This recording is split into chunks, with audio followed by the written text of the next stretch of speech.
If you knew what I knew, you could get 10 million subscribers within 6 months. Your first video is not going to get views. Subscribers don't matter. Views don't matter. I mean, they do. So stop sitting there and thinking for months and months on end and just get to work and start uploading. Everything you want as a creator comes from making the best videos possible and thumbnails. It's much easier to get 5 million views on one video than 50,000 views on 100 videos. You suck. You think your videos are good, but they suck. You know, they just do. And the sooner you learn how to make good, great videos that people actually want to watch, the sooner you'll get views. I think is the biggest takeaway. Because like when I was 14, I thought my videos were the best in the world. They weren't. They're terrible. Many people are making way better videos than me, but I didn't think that. And I think, you know, to be successful, you kind of have to have a little bit of that ego where you're like, you know, my content's great. And you got to believe in it. But also like, if you have sub 1,000 subscribers, like there's a good probability your videos just suck. They just do. And you need to make hundreds of videos or 100 videos. I don't know. Depends on the difficulty of your videos. Improve something every time and just like get to the point where they don't. When you make good content, you'll blow up. It's not the algorithm. It's not anything. It's just like me and most people who are in my position, you just make terrible videos. And that's okay because you got to make a bunch of videos and improve over time to be great. Like you don't just pick up a baseball and become an MLB level athlete within a year. You know, it takes many years, and YouTube's kind of the same way. I heard you guys talking about autoplay on YouTube, yes. And I've never considered it. I've always thought about the thumbnail, but now on YouTube, videos automatically play. Of course. So before you film a video, what is the thumbnail? What is the video? And then what's the first 5 seconds? And then what's the first 30 seconds? You know, by the first 5 seconds is like goes with the thumbnail.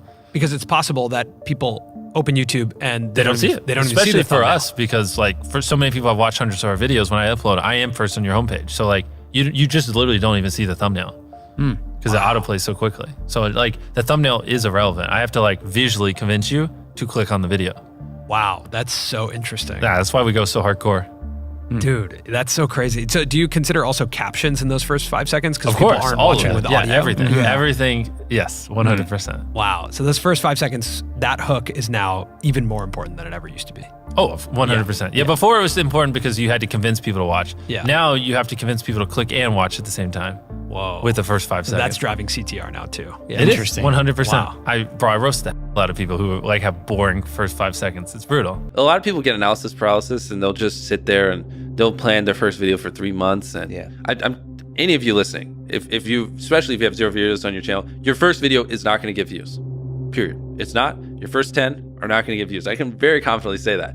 So stop sitting there and thinking for months and months on end and just get to work and start uploading. Like all you need to do, this applies to people who have not uploaded videos but have dreams of being a YouTuber, is make 100 videos and improve something every time. Do that. And then on your 101st video, we'll start talking, like maybe you can get some views, but you know, your first 100 are gonna suck. There are very freak cases like Liza Koshy or Emma Chamberlain who have really good personalities and it doesn't take them as many videos. And it's just like people who are 7'5" and making the NBA. Like, yes, there are freak cases you can find, but for the average person like us, you know, who don't have these exceptional personalities and, you know, backgrounds in filmmaking, just make 100 videos, improve something each time, and then talk to me on your 101st video. How do you improve something each time? The second one, just, I don't know, put more effort into the script. The third one, try to learn a new editing trick. The fourth one, try to figure out a way that you can have better inflections in your voice. The fifth one, try to, you know, study a new thumbnail tip and implement it. The sixth one, try to figure out a new title. There's infinite ways. That's the beauty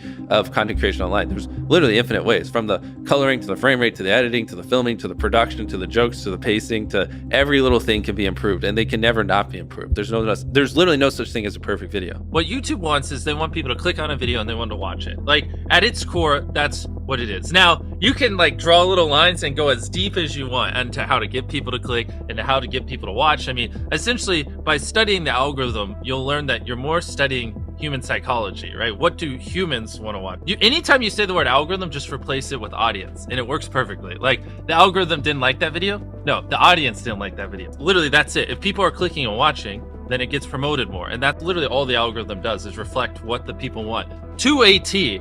And if you deny that, you just make terrible videos and are trying to find a scapegoat. What makes for a good title? Short? Not just short. It's also, if someone reads it, are they like, do they have to watch it? Is it just so intrinsically interesting that it's just gonna with them if they don't click on it? You know what I mean? Ideally, it's a title also that you know, because the titles don't live in a vacuum, right? So it has to lead into the content. So ideally the title represents content that you would want to watch for 20 minutes. So if it's a 20-minute video and the title is I stepped on a bug, the click-through rate is going to be much lower than if it was like a 5-second video. Like even nuances of the length of the video based against the title will affect whether people want to click it, because sometimes they just don't add up. I mean, it's that, yes, ideally you want it below 50 characters, because above 50 characters on certain devices, you run the chance of it going ... So like I took a light pole and I saw how many dollar bills I could stack on top, and they would just go ... because it's too long and it can't finish it. And that's the worst thing, because then people don't even know what they're clicking on. And so it's going to do even worse. Short, simple, ideally, and just so freaking interesting they have to click.